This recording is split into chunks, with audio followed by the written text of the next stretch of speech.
All right, everybody, welcome back to the #1 television show in the history of the universe. I am Brian Lee Durfee, author of The Forgetting Moon, The Blackest Heart, and The Lonesome Crown, all three books published by Simon & Schuster's Saga Press. Today I'm going to be reviewing The English Assassin by Daniel Silva. This is book number 2 in his Gabriel Allon thriller series. This book came out in 2002, and I have all of the Daniel Silva, Gabriel Allon books over here. We'll just pan through the library, and I will show you.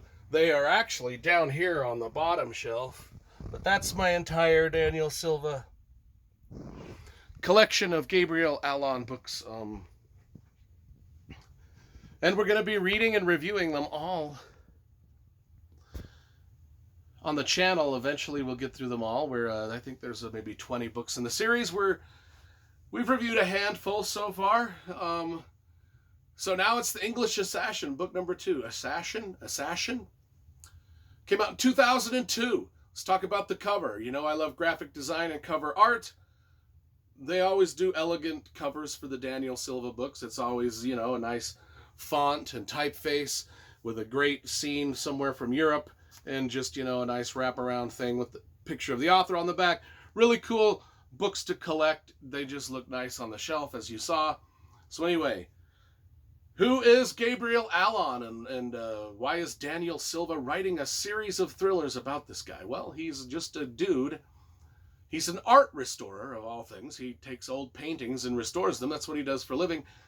But he moonlights as a spy, like an espionage dude, like works for the Israeli government as like a information go-get dude, take care of business type dude. Now, he's not a tough guy like Jack Reacher or the Gray Man or you know, the character out of a Jack Carr novel or a Brad Thor novel or even Jason Bourne. He's none of those things. He doesn't kick ass everywhere he goes. In fact, he's quite vulnerable. I mean, he's an artist. He's quite vulnerable. That's what he did, but he's smart. He outsmarts everybody. And so what happens is, in the prologue of this book, the prologue is set in Switzerland in 1975. A young 13-year-old girl who is a prodigy, a violinist. She's a violinist, but a prodigy. She finds her mother has committed suicide. Now there's a mysterious note left on her mother's body, but she doesn't get to read that. Her father takes the note before she can ever read it. Actually, she's just kind of watching the scene of the suicide from her upstairs bedroom, looking down into the kind of the gardens of a manor house that they live in Switzerland. And her father has got this secret. So she knows her mother has committed suicide for some reason. The suicide probably is something to do with the note that was left on her body that her father took and kept secret. And so that's the prologue.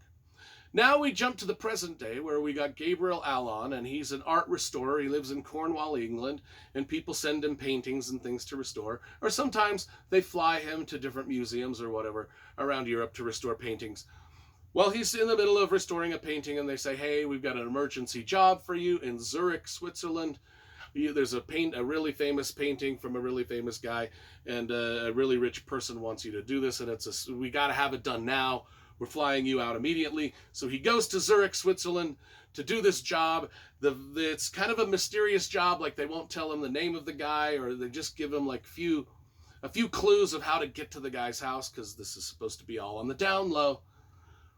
So he gets to the guy's house finally, and he walks into the guy's house, and he finds the guy dead. The dude is dead. Well, it turns out it's the man from the prologue, the man whose wife had committed suicide. And so Gabriel Allon, he's like, well, I don't want no part of this. So he takes off. He's like, well, dude's dead. Not my problem. I'm out of here. And he's like, I don't want to be involved in whatever the fuck is going on. So he leaves. But he's also being tailed unbeknownst to him, he's being tailed by the Switzerland police. And they catch up to him, and they're like, hey, why did you flee the murder scene? We found out that it's a murder scene. Why did you flee? Yada yada. And he's in a whole heap of trouble, right? Anyway, one thing leads to another. He's released from prison, and now he's got to. Now there's a couple other side plots that are going on along with this. One of them is in Vittorio, Spain. There's the English assassin. He's known as the Englishman, and he's an assassin, and he's on the job.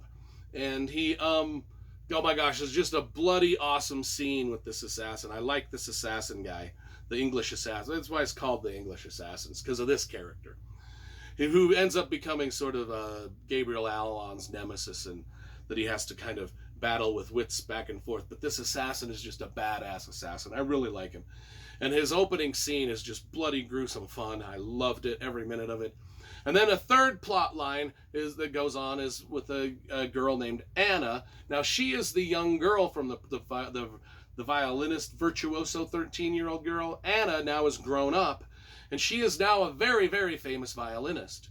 And so she is involved in the plot because she and Gabriel Allon kind of hook up with their storylines and plot lines sort of hook up. And now they are in kind of like this, what was the secret note? She tells Gabriel about, the secret note. I mean, all of this stuff happens early. I'm not giving any spoil. This is just the basic setup of the plot.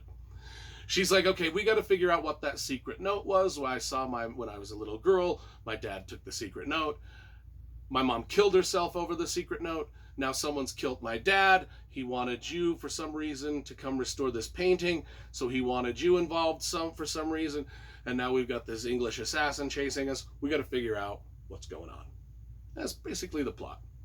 And a lot of espionage, hijinks, explosions, gunfights, and chases ensue.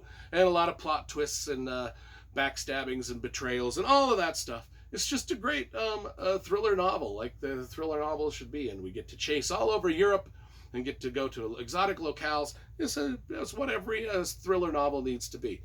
I actually liked this one quite a bit more than book one, which was The Kill Artist. This is The English Assassin. I like this quite a bit. This is a 9.5 out of 10. It's just a strong, strong, strong book.